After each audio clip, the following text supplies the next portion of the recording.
Hello, everybody. Welcome to another exciting episode of Jimmy's Jambox. We're here. We're back at it again, and we're going to get on into it. But before we do, as always, please make sure to like, subscribe, push all the buttons, do all the things. You know, I don't know where they are, but you do, and I trust you. And with that being said, here's a quick word from our sponsors.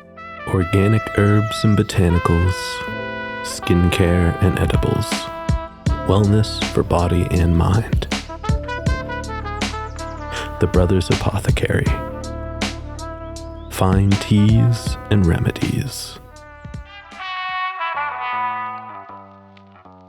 Ronald Records. From indie gems to classic hits, discover the heart of local music.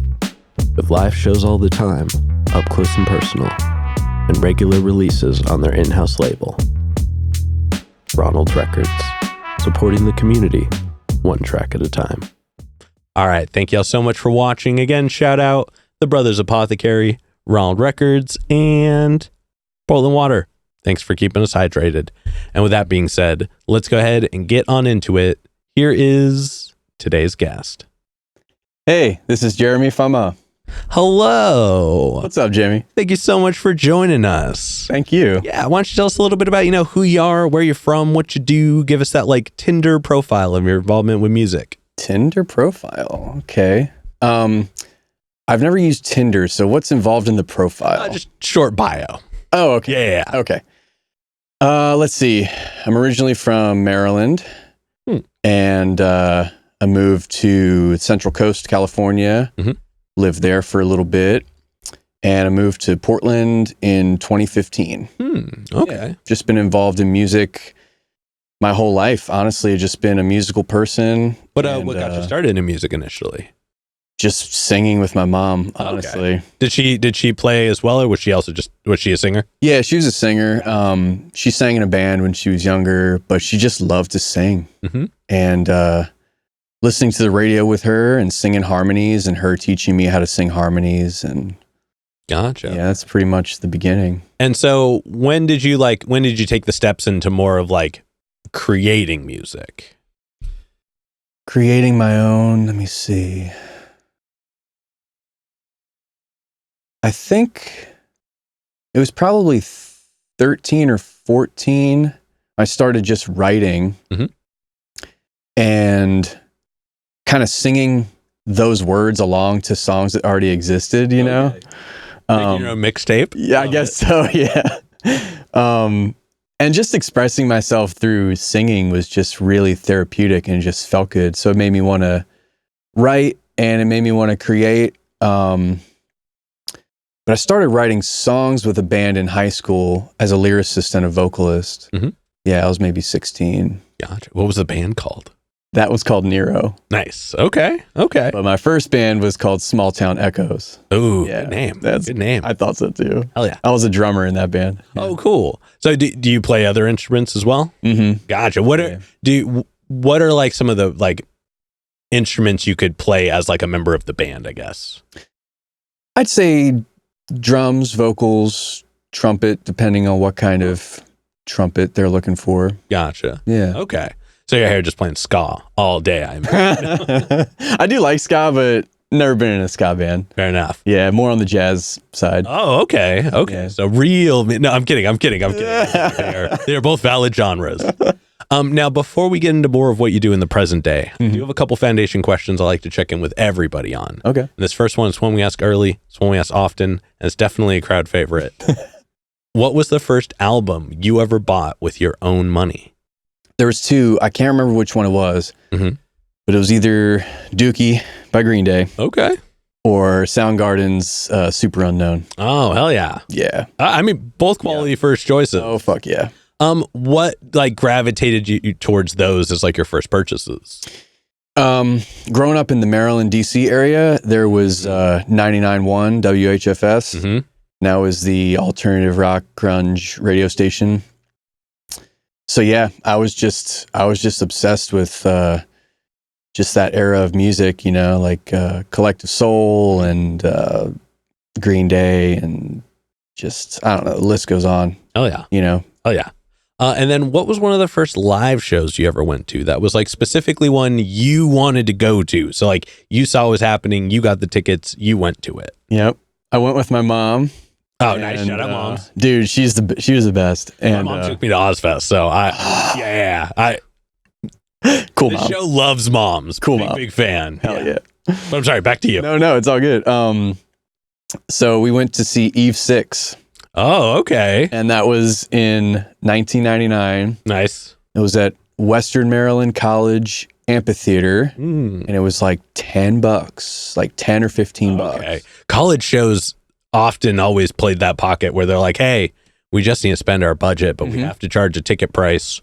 And they were a big band back in the, in 99, I think. Yeah. I think that album came out in 98 or 99. Well, that's what I was saying. Like the college shows, a lot of times they were organized because the schools needed to spend money. Right.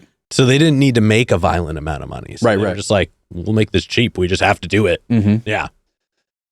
Yeah. So yeah, it was, they were supposed to, well, actually, no, I don't know if they were touring with Third Eye Blind, but I was also a big fan of them too back in the day.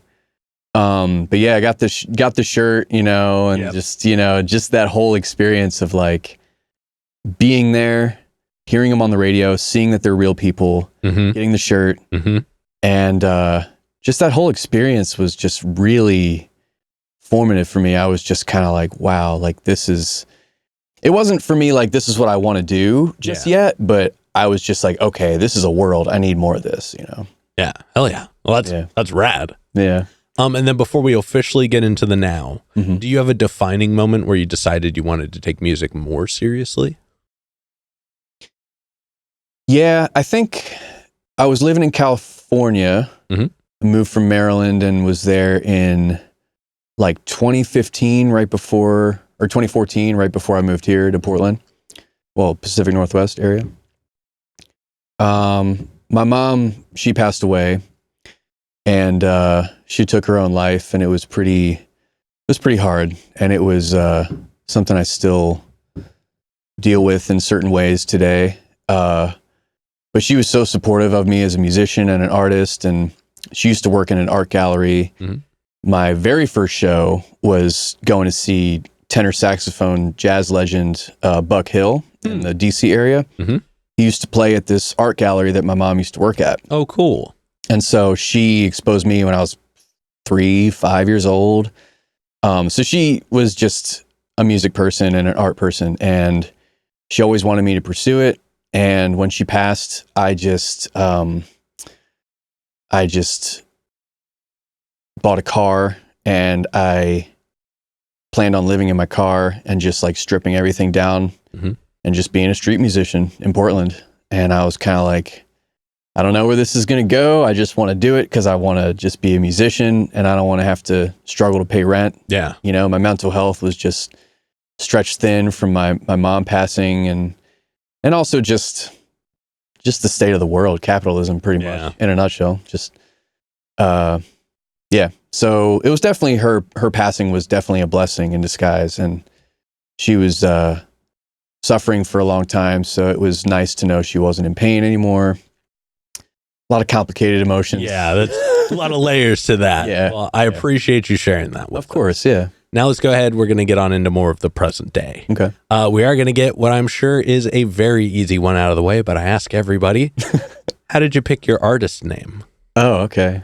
I picked it because my mom picked my first name, and my dad's last name is my last name. Huh. But I picked it intentionally because I didn't want to represent anything else other than me and where I come from. I think it was to honor my mom and also to honor my dad's heritage. He's from Sicily. And so I kind of wanted to use that as a jumping off point to kind of just speak about my experience. Gotcha. I mean, It's definitely a cool name. I do this bit where I break down names, so we're going through that now. All right. But I mean, it's easy to spell. It's easy to remember. It's got a little bit of flair on it, so it sounds cool. And it looks good. It's got all like cool letters. It's got like it arranges well. And so the fact that it stands out, it's not like, because sometimes people are like, I want to go with my own name, and you're like, yeah, but your last name is Constantinople and you have 3 Q's in there. Like maybe pick something a little more spellable. So cool name. Well, that's cool. Yeah, thank you. But now let's get on into your writing process, and we're going to break it up into chunks, but we're going to start right at the beginning. So when you get inspired, you're ready to make music. What do you do to get a track started?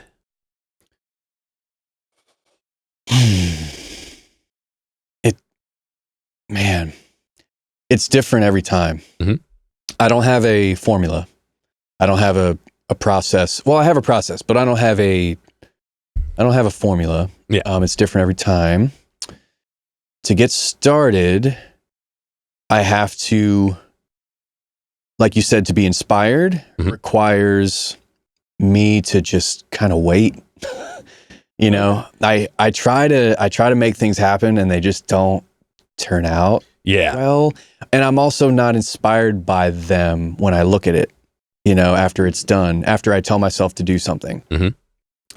So I'm waiting for that dam to break, honestly. And I've realized that it happens when certain things in my life kind of pile up. And I write and journal every once in a while. I was journaling regularly every day for a while. But there's a point where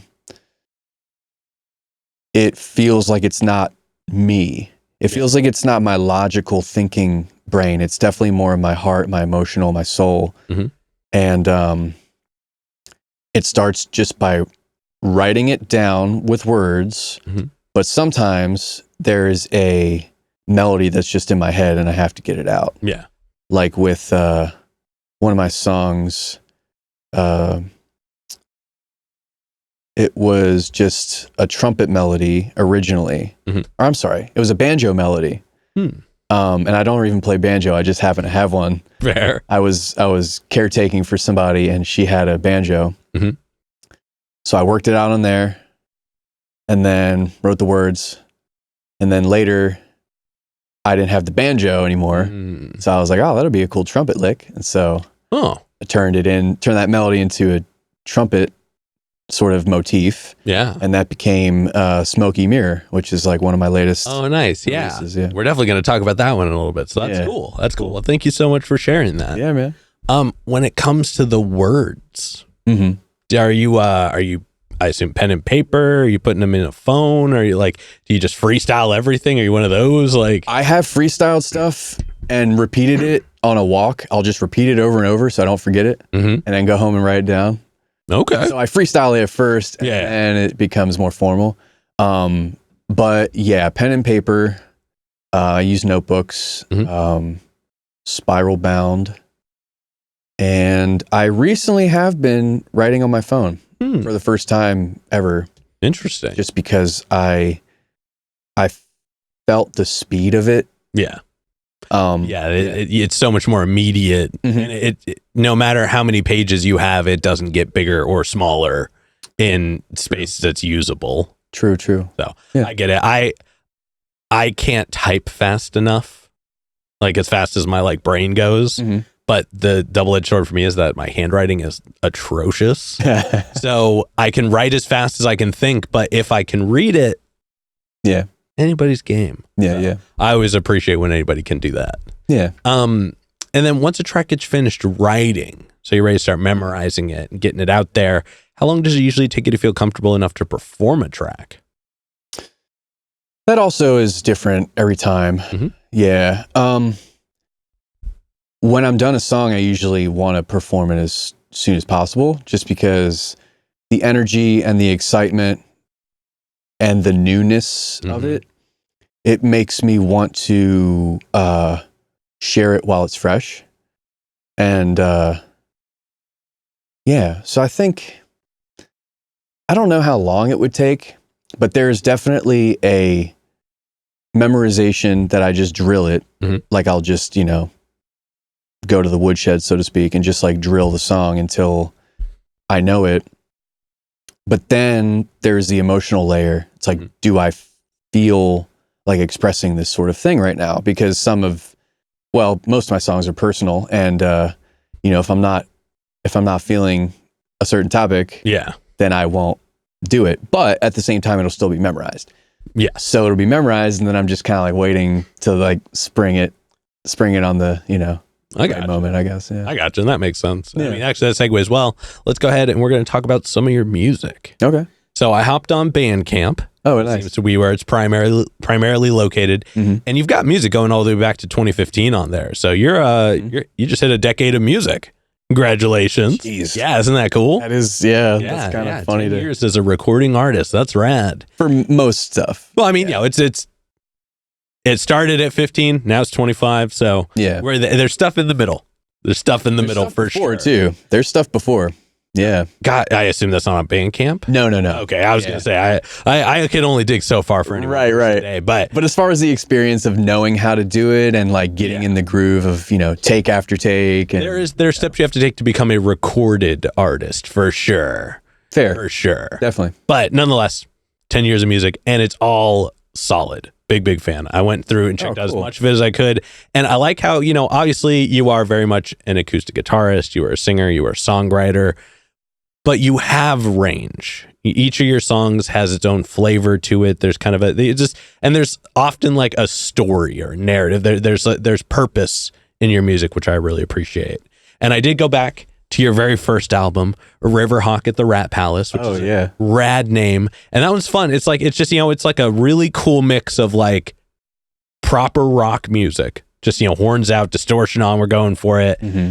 But then also these like powerful, like almost ballad-esque moments, like just these big ripper soul, like the Printing Press is a great example of just these big, like large songs. Like I guess you could still categorize them as rock. They are more musical. They have, and which, now knowing that you have a bit more of a like jazzed influenced horn background makes a little more sense. Yeah. But it just, that track in particular is a fun one. That album is rad. Thanks, man. Your most recent project, though, Smoky Mirrors, which 2-track experience, would you call it an EP? I would call it a double single. I would call it we released it physically on record. So it's kind of an A-side, B-side. It's kind of like a single with a B-side. Yeah. That's kind of the way I see it. Hey, that counts to me. Yeah. But yes, it is. It's the 2 tracks. It's Smoky. Is it Smoky Mirror or Mirrors? Mirror, 1R. Okay, cool. I had it the right way. But Smoky Mirror and Election Day 24. And interesting combo of music. Yeah. Like first of all, the first track is awesome. Huge. It's 4.5 minutes of just instrumental goodness, and like the texture is rad. It's very groovy. I like how there's like the primary lead instrument change is really solid too. Like everybody really shows up for that one. Yeah. And I don't know if that was you or many people. Oh, it was many people. I mean, I release under Jeremy Famà, and then I also release Jeremy Famà and Friends. Yes. Intentionally, because I mean, I have some amazing players in the Portland area that came through for me, and they turned it into something that I pictured, but but you couldn't even like begin to imagine what that finished product would be, for sure. And it was great. Oh, it's phenomenal. It's such a cool experience. Yeah. And then the other track, Election Day 24, which that one is very much the opposite. It's basically just words, and I want to say it's something rubbing against fabric. Almost. Right? Am I close? Almost. Oh, I'm glad that you paid attention to that. Yes, because it's not like a shaker. Nope. It's not wood. Nope. But it is something rubbing against fabric. That's as far as my brain could take me. What is it? Can you say it on here? Is it just your hands? Whoa. Interesting. And I had to work on the groove, was it that, or was it triplets? Interesting. Was it this? Yeah. And I from busking, especially in all weathers, when it's cold, you got to make anything. You got to make anything an instrument. Yeah. And it definitely came from warming my hands up, but also warming up the mouthpiece of the trumpet. Yeah. And I just love like Bobby McFerrin is a huge inspiration, huge influence of mine. and just the way that he made noise with his body was just so profound and just so human, like before I played trumpet on the street, I was literally just singing, whistling. I was doing stomps with shakers in my socks and claps and snaps, and played clave and shakers. Big bass drum on your back. No, not that far. No, but I've seen that though. I have as well. Yeah. So it wasn't like one man band, because people say that, but I like to specify like one man band is way. Yeah, you got to have a handful of things going on. You got to have an almost band's worth of instruments going on to be a one man band. Yeah. But we're not here to argue the politics of the definition. Yes, we are.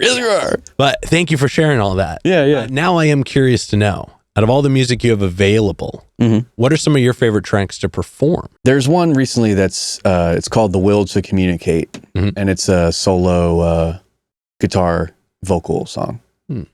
I think that's probably the top of the list right now. Oh yeah.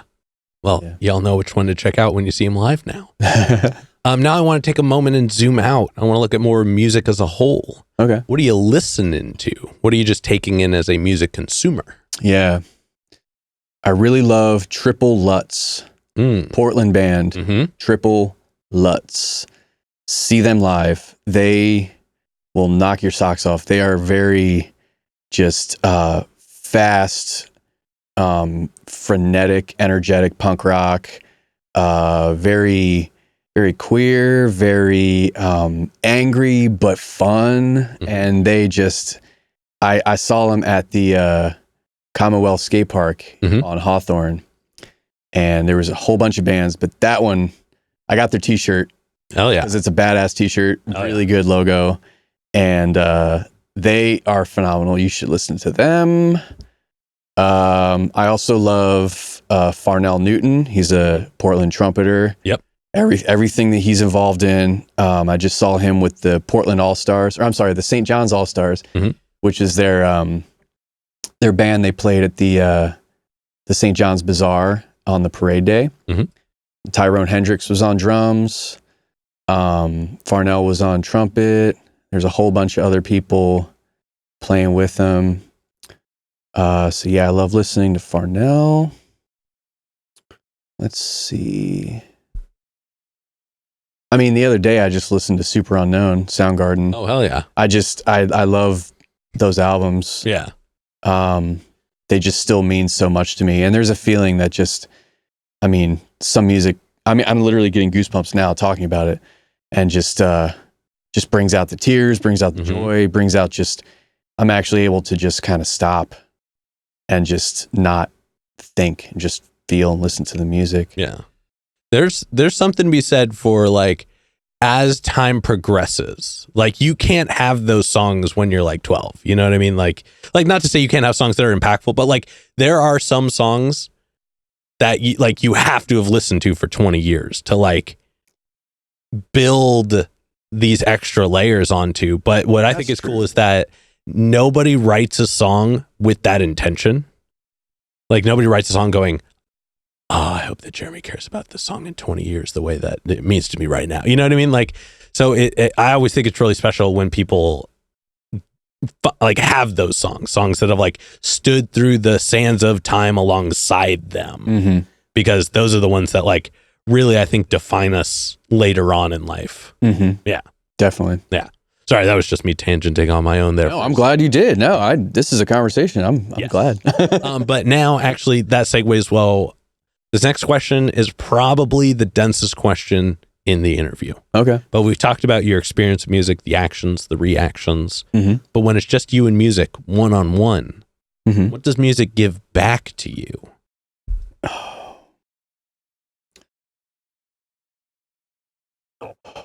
Energy. Yeah, it reminds me that I am alive. Because sometimes we just go through life just being so caught in the monotony. The monotony, yeah.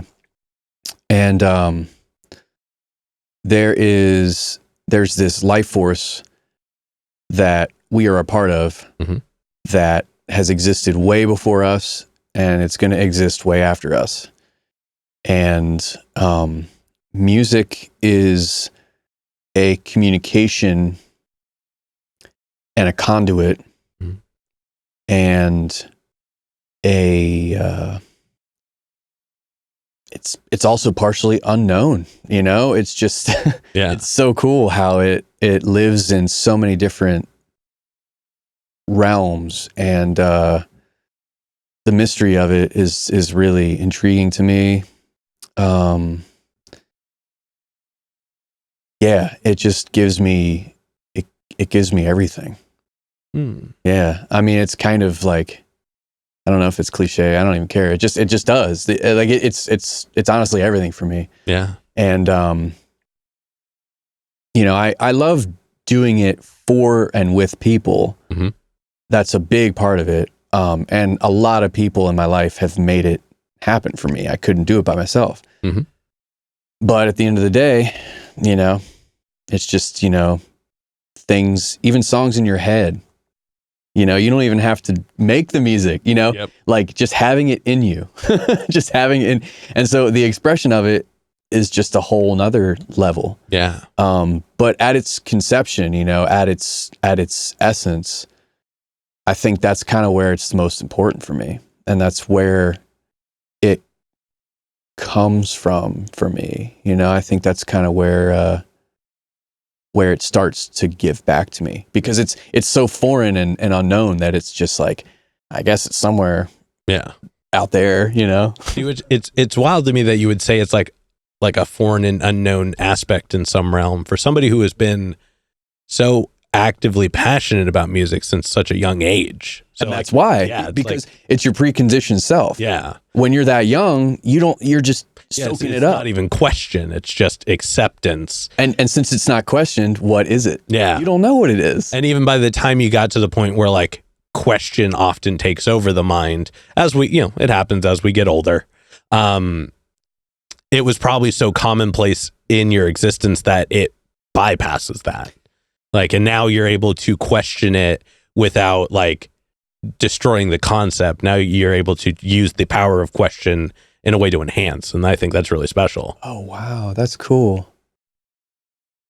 That's really interesting way to look at it. Yeah. And see, I haven't seen it that way because I'm in my experience. Yeah. And you hearing my experience gives you that feedback. Yes. Which is really This is one of the breaking the fourth wall a little bit. This is probably one of my favorite parts of any episode. Yeah. Just because it's like the focus on the like internal like experience, like that narrative of like how music is to someone, not like what they want to give from it, what they want to like be perceived by it, but like that relationship that the artist has with music is probably one of the most profound parts of music, because it even when people are like, oh, this may be the cliche answer, it's so individual. Your relationship with music starts and stops at you, as it does with everybody else. And some of the similarities exist due to trained narrative,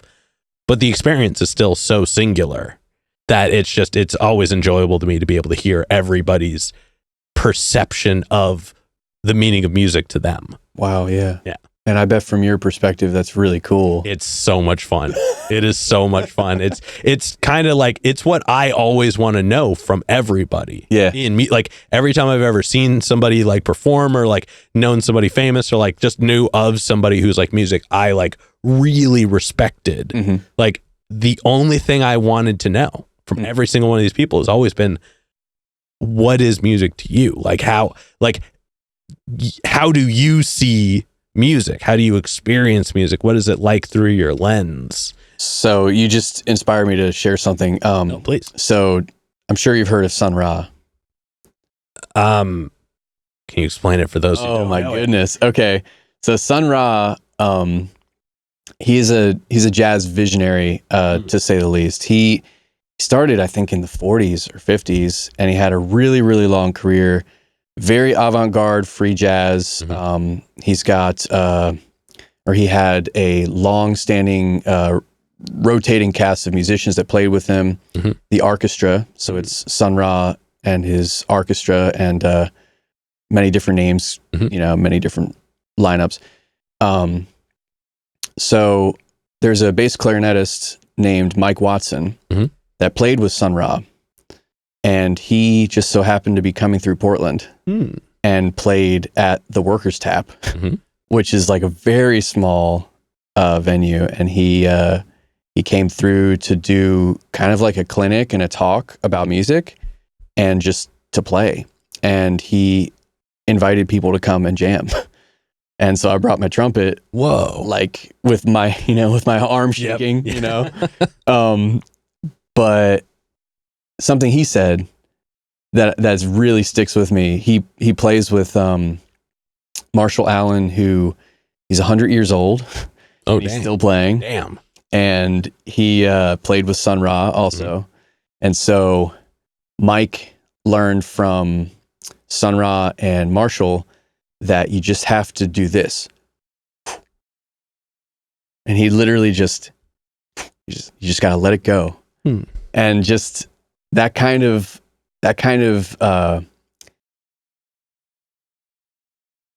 that's not how you're taught. No. Right? No.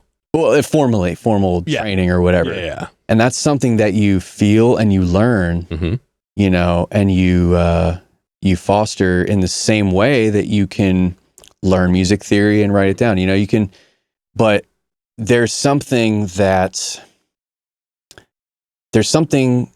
connected to that's kind of similar to what I was trying to describe about like what music does for me. It lets it all go. Yeah. It just kind of, yeah. And so. Hell yeah. Well, man, thank you so much for sharing all of that. I'm glad we got to dig into that. Well, what you were sharing made me want to bring that up. Cool, man. Well, thank you. But that being said, we are going to go ahead and we're going to move on to the next portion, which is all hypothetical questions. Yes. And for these, sky's the limits. The questions are all made up, so the answers are allowed to be as well. Okay. But this first one is pretty straightforward. If you could work with any one person, the only requirement is they have to be alive. Who would you want to work with, and how would you want to work with them? I'd want to work with Rick Rubin, and I would want to play background solo trumpet for one of his house parties. Okay. That interesting. I would love to be a fly on the wall. Yeah. At Shangri-La. Well, see, but he would probably be paying more attention to you than most everybody in the room. That's kind of why I want. Yeah. Oh, clever. My way in. Clever. Okay, I like it. Instead Everybody of like, no, I'm kidding. Instead of like, oh, I'm a huge fan. Oh my God, like I love to work with you. Like, I wouldn't want to like do that to someone that famous. Yeah. Unquote. Prolific. Yeah. Definitely. But I would want to absorb people that he knows too. Yeah. And that's kind of what those gigs are about. It's kind of like being a fly on the wall, but then when you're done, you get to meet all these people, I've done a whole bunch of different types of, like I've played housewarmings, I've played art gallery receptions. I played at a yurt one time for an ecstatic dance. Yeah, it was an ecstatic dance session. It was in Forest Park, and there was like 7 or 8 people, and I was just kind of like just vibing, dancing with them. Oh yeah, I dig that. So anyway, I've done those types of like background ambiance sort of gigs, and I just think to work with somebody has many different. It can take many different forms, Yeah, very much so. And so I just kind of was like, I think that would be cool. Oh, I love that. Yeah. And then subsequently, who's a local person that you're aware of that you haven't gotten to connect with yet, but you would like to? This is a good question. It speaks to the volume of the art in this area. Yeah. Vancouver, Portland, Oregon City. Well, I mean, how do you think I've been able to get this many episodes up? You know what I mean? Yeah. There's oh man. So I could never move to a rural area. Right. You know what I mean, like this is just a fountain of capable artists. Yeah. People doing stuff every day. It's hard. That's all right. Can we come back to it? We'll come back to it. Or everybody, if you can think of somebody he should play with, put them in the comments. Let's see if we can make that happen. That'd be sweet. Yeah. Yeah. And then for this next one, like I said before, sky's the limit, and it's pretty literal in this sense. But if you could perform anywhere in the world, and you wouldn't have to worry about crowd access or building stability or power. It was guaranteed the best lineup, guaranteed the best show, and it doesn't have to be a venue. It could be anywhere. Where would you want to perform? I think it would be cool to play on a pier or a dock on the Chesapeake Bay. Oh, hell yeah. Yeah. Hell yeah. Okay, I dig that. Yeah. I dig that. I like outside stuff. Big fan. And I usually don't. I mean, as far as a performer, I like to play inside. Oh. I definitely prefer to play inside. I guess, yeah, you don't have to deal with the elements. Well, there's something about... And the acoustics. The acoustics. Yeah, people. That's the one thing they don't tell you. The room, like, focuses the energy. Mm-hmm. It gives you a container in which to feel the vibe of the music. And when you're outside, you're feeling the vibe of the outside, which isn't bad. See, I'll meet you in the middle where I would say outside venues, I kind of have an up and down with. Like, you know, like obviously if it was something like Red Rocks where it's like very heavily sculpted to like be the experience, yes. But there are some outdoor venues where it's just like, you're just like... Have you been to the Gorge Amphitheater? I haven't yet. Oh my God. I really want to. Somebody, take me to a show there. Let's give 'em a ride. Yeah. But no, that is definitely like, that's one of those spaces where like, you know, obviously done well. Dude. But like when it's like music being made in the like untamed outside, like for shows, when they're like intentionally done, not just like people like, hey, let's just bring our generator and wing, like, you know, somebody had a really cool recorded set. It was Aurora. Do you know this artist? Aurora. Yeah. Oh wait, yeah. Yeah, she has a really cool live set that's like done in a forest. Yeah, I think I've seen that. Yeah, that is a cool example of like when like the outside, like the ambience of the nature was an additional soundtrack. Yeah, in a way, but that's like so specific. Yeah, and to be able to pull it off can definitely kind of be a pain. Yeah, and you know, leave no trace. So like going into that realm of it becomes its own journey. Yeah, but thank you for sharing. Yeah, of course. To wrap up the hypothetical questions, if you could get one more album from anybody, they could be alive, they could be dead, they could have not put out an album in 100 years, they could have put out an album yesterday. Who would you want an album from? You mean wishing that they would release another one? Yeah, and it can either have come out, it can come out of any time point. So it could have come out like right after their last album, it could have come out yesterday, like yeah. Jimi Hendrix. Oh, hell yeah. And he is one where I always have to ask, would you want like an album that was next in succession, or would you like to know what he's doing now? Doesn't matter. Yeah, anything. Hell yeah. Yeah, it's just, yeah. He's an important one. Yeah, very much so. That we're not going to dig into it. Big fan though. That's another that's another podcast. For another episode. This is where it'll be Jimmy Talks Jimmy. Yeah. Oh, but the Jimmys are that. But the Jimmys are spelled differently. Yes. Yeah, neither of them are spelled correctly for copyright purposes. Not correctly, you know. Subjective. Yeah. All right, but with that being said, we are going to go ahead and start wrapping this up. Okay. What can we look forward to in the next 6 months? What do you got coming up? I'm shooting a music video. Oh, exciting. Yeah, I'm going to actually shoot tomorrow. Nice.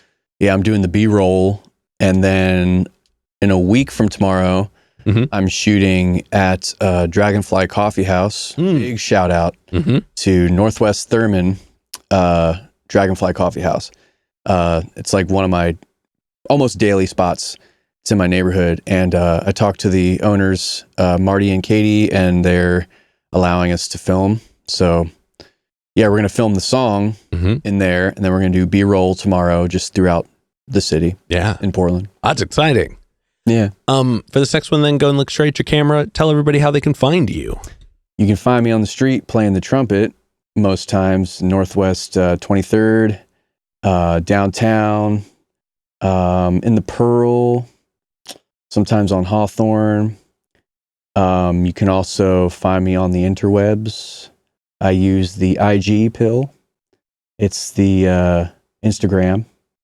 And it's Jeremy Famà, which is JeremyFama. And YouTube and Bandcamp. I got albums on Bandcamp, and I got live performances and music videos on YouTube. Oh, yeah. And then any other plugs, any other shout outs, anybody else you want to put on while you're on here? Yeah, definitely. Ryan Kwan Band. My friend Ryan writes really good songs. So if you see us on a bill, check us out. It's cello, bass, piano, flute sometimes. I play trumpet. It's very eclectic. It's cool music. Ben Woodman is another person that I collaborate with. He's a jazz guitarist, trumpeter, drummer.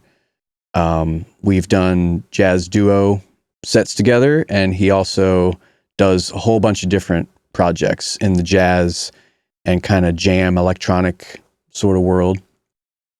And my record producer, Kyler Fisher. Fortune Ave Records, is on the show. Yeah, shout out. Yeah, Kyler plays the oud. He also produces and cuts lathe cut records. So if you need some records, let him know. Y'all not going to give an official announcement here, but tune in a few weeks. You may be able to find out even more about that. Oh, cool. The wink. He gets him with the wink. Every time. Everybody at home, and I must subscribe to this for future episodes. All right. With that being said, I've got one last question to go. But before we do, I'm going to steal the camera for just a second. Okay. As always, y'all, please make sure to like, subscribe, push all the buttons, do all the things. You know, I don't know where they are, but you do, and I trust you. And one more shout out to the Brothers Apothecary, Ronald Records, and Portland Water. Thanks for keeping us hydrated. And with that being said, the final question. Dun, dun, dun. I really want to get the Who Wants to Be a Millionaire, and just program a ton of lights just for this one. And tell nobody. Yeah. But in all of music, what is an album you feel is more on the obscure side? So it's a bit of a deep cut. It's one not a lot of people would know, but it's one you think everybody should know.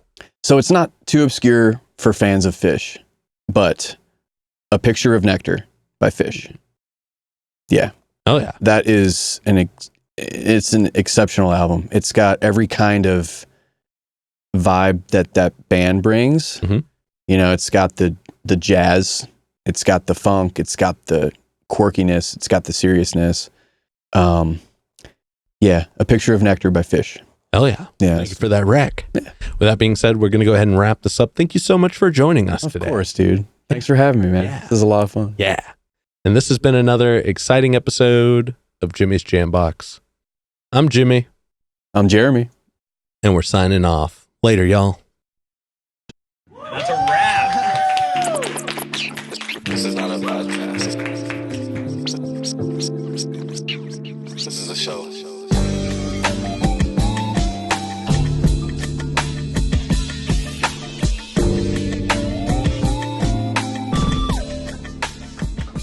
Keep jamming.